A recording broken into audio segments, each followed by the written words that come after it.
Dear Greg, my boss always has something critical to say. If I do a job well, he says nothing. But if I make a mistake, he blows up at me. Never an encouraging word. I hate working for him, and so does everybody else. You say that anger is always a choice. But how could I not be angry when he treats me like this? We get angry at people only when they fail to give us something we expect. If a total stranger fails to give you something for your birthday, for example, you don't get angry because you didn't expect a gift from that person. Obviously, then, you do expect something from your boss that you're not getting. What is it? I assume you're getting paid, so you must want something more. Gratitude, appreciation, respect. I know this is hard for you to hear, but your boss isn't obligated to give you any of that. In the workplace, you have entered into a contract where you provide certain services, and you are paid for what you do. Your boss didn't sign a contract that required him to be kind, appreciative, understanding, or supportive. Certainly, it would be nice if he extended a little appreciation, but that's his choice to make. A relationship is a natural result of people making independent choices. He has chosen to be critical and unkind, and you don't have the right to change that choice for him. So the question is, what choice will you make here? So far, you've chosen to respond to him with anger and resentment. You do that only because you don't have enough real love in your life. You feel empty and afraid, and when you get angry, you get a little stronger, a little less helpless. People who feel unconditionally loved really do have the most important thing in life, so they're not bothered by people who are inconsiderate and angry. People with enough real love really can choose not to be angry in response to people who are rude, like your boss. It's important to ask, how's your choice working out for you? It turns out that what's really bothering you here is not your boss's behavior. It's your resentment of his behavior. Anger is a cancer that absolutely destroys happiness. So your anger is killing your own happiness. How is it affecting your boss and your relationship with him? Remember, he's only angry in the first place because he doesn't feel loved either. He's not doing it consciously, but without enough real love, he's using anger and criticism to protect himself, and he gets a feeling of power as he controls all of you at work. But what he really wants is your genuine acceptance. No kidding. And then when you respond to his anger with your own, he feels even more unloved, even more empty and afraid. So then he's even more critical and angry in order to protect himself. This cycle isn't working out very well for either of you, is it?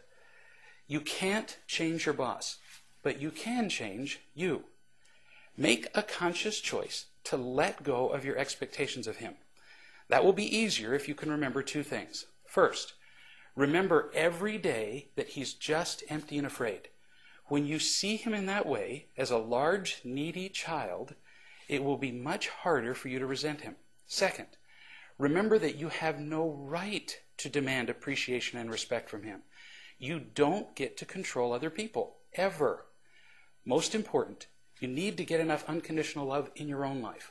Learn to tell the truth about yourself and find people who can accept you as you really are, with your emptiness, neediness, anger, and demands. When you have enough real love from anyone, you won't require any particular behavior from any one person, like your boss.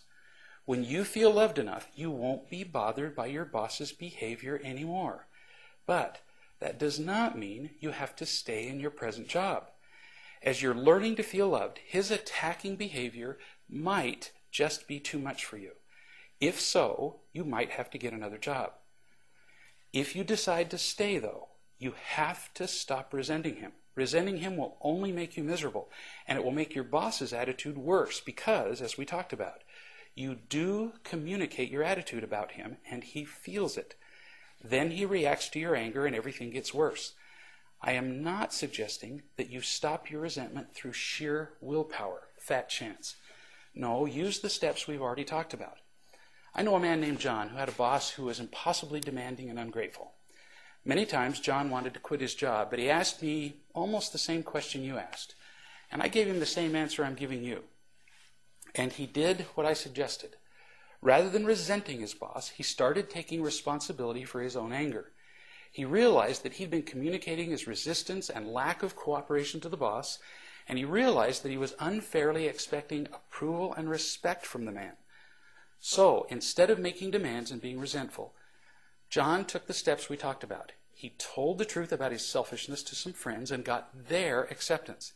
And he made a decision to quit having expectations of the boss. But he went further. Whenever the boss got angry, John immediately thanked him for his feedback and immediately corrected the problem, instead of resenting him for it. Occasionally, he even went to the boss and asked how he could do a better job of helping out. After John had done all that for several weeks, only weeks, he said that his boss became a different person. He started thanking John for his work, and gradually they developed a relaxed and productive relationship. As you can imagine, John quit hating his job. As we change and become more accepting toward the people around us, the world around us often changes too. Real love melts monsters.